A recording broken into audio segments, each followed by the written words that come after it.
अगली बात मैं निवेदन कर रहा हूं, व्रत त्योहार और पर्व पर पति और पत्नी का शारीरिक यदि संबंध है तो इससे भी घर की बरकत बिल्कुल रुक जाएगी, इसलिए ध्यान रखें इस बात के लिए। व्रत त्योहार और पर्व के समय पर बहुत शुद्धता और पवित्रता के साथ में भजन और साधना के साथ में ही वो दिन निकालने हैं। यदि यह त्रुटि हुई, गलती हुई तो घर की बरकत रुक जाएगी। और अगली बात कही जा रही है, देवताओं के ऊपर चढ़ा हुआ फूल जिसको उतारने के बाद वो निर्माल्य हो जाता है, उसको ज़्यादा समय तक अपने घर में न रखें।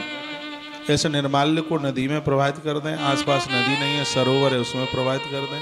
वो भी व्यवस्था नहीं है तो किसी वृक्ष के नीचे गड्ढा खोद करके उसमें इसको गाड़ दें। बहुत अच्छी बात कही गई है। देवताओं के ऊपर चढ़े हुए फूल पत्तियां, इसको निर्माल्य कहते हैं। यदि ये ज़्यादा समय तक आपके घर में रखे रखे सूखते रहे तो इससे आपके घर की तरक्की रुक जाएगी और 100% रुक जाएगी। इसलिए देवताओं के ऊपर चढ़ा हुआ निर्माल्य, भगवान के ऊपर चढ़ी हुई ये पत्तियां, फूल पत्तियां, इनको उतार करके कहीं पॉलीथीन में रखिए, पात्र में रखिए और शीघ्र ही जल्दी से जल्दी उस निर्माल्य को आप नदियों में विसर्जित करने की कोशिश कीजिए। नदियाँ नहीं है, सरोवर हों, वो भी नहीं है तो फिर आप उसको जमीन में गाड़ दें और वो भी किसी वृक्ष के नीचे गड्ढा खोदें और निर्माल्य उसमें आप गाड़ दें। नहीं तो इकट्ठा करते रहिए। कभी घर के बाहर आप जाते हैं, कहीं तीर्थ यात्रा की तरफ जा रहे हैं तो उसको इकट्ठा करते रहिए। इकट्ठा करके छत पर एक ऐसी जगह बनाइए ना एकांत में ठीक से उसको इकट्ठा करके आप रख सकें। घर में आपने निर्माल रखा, धोखे से भी झाड़ू लगाते समय उससे झाड़ू स्पर्श हो गया, पुण्य क्षीण हो जाएंगे। पाम स्पर्श हो गया, पुण्य क्षीण हो जाएंगे।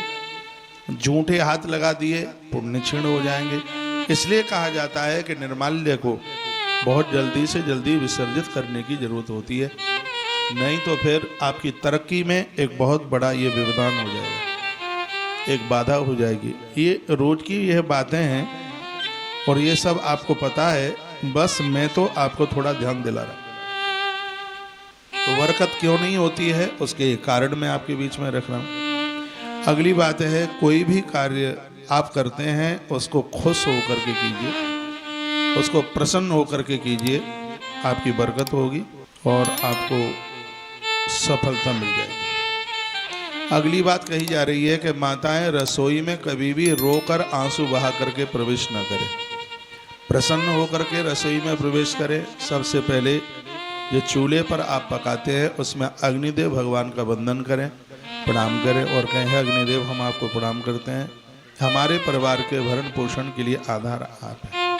कभी भी लड़के रसोई में नहीं, कभी भी क्रोध करके रसोई में नहीं, कभी दुख भरे आंसू भर के रसोई में प्रवेश ना करें। यदि आप ऐसा करते हैं तो घर की बरकत रुक जाएगी। पति तुम्हारा खूब पैसा कमाएगा, पूर्ति नहीं हो पाएगी।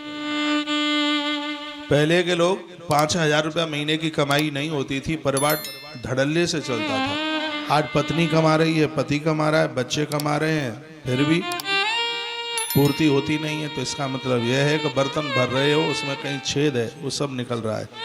मैं कहूँगा इतनी कमाई करने के बाद भी यदि धन रुक नहीं पा रहा है तो जरूर वहाँ कहीं न कहीं त्रुटि हो रही है। मैं एक बार अपनी बहनों को, माताओं को कहूँगा, जब आप रसोई में प्रवेश करते हैं तो ऐसे रसोई में जाइए जैसे आप मंदिर में दर्शन करने के लिए जा रहे हैं।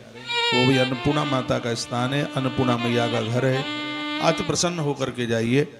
एक भी दिन ऐसा ना निकले जिस दिन तुम्हारे घर का चूल्हा न जले। घर में चूल्हा जलने से बरकत होती है, तो यह आप जरूर कीजिएगा। और अगली बात निवेदन मैं करना चाहूँगा, सुबह सुबह घर में कभी भी कलेश ना करें। ध्यान रखें इस बात के लिए। घर में झगड़ा ना करें, घर में कलेश ना करें, नहीं तो इससे बरकत खत्म हो जाएगी। माता कैकेयी